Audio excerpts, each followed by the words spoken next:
আজকে কত মেনু করেছো গো? এতগুলো আইটেম ধরলে এতক্ষণ ধরে করছো? বাবা, অনেক মেনু হয়েছে তো। কেন করবো না? শীতকালে যেমন প্রচুর পরিমাণে সবজি পাওয়া যায়, মাছ টাছও পাওয়া যায়, ছোট মাছ কোনোটারই তো অভাব নেই। আমিও তাই আর খুব ভালো রকম মানে বেশি করে রান্না করলাম।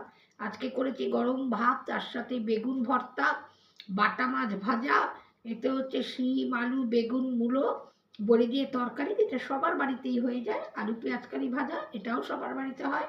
আরেকটা করেছি ছোট চিংড়ি মাছ দিয়ে আলু দিয়ে পোস্ত, আলু ফুলকপির তরকারি। আর এদিকে করেছি দুরকম ডাল, একটা মুসুর ডাল আর একটা হচ্ছে মূলো, বেগুন, শিম দিয়ে বিউলির ডাল। এটা আমার মায়ের কিন্তু খুব ফেভারিট ছিল।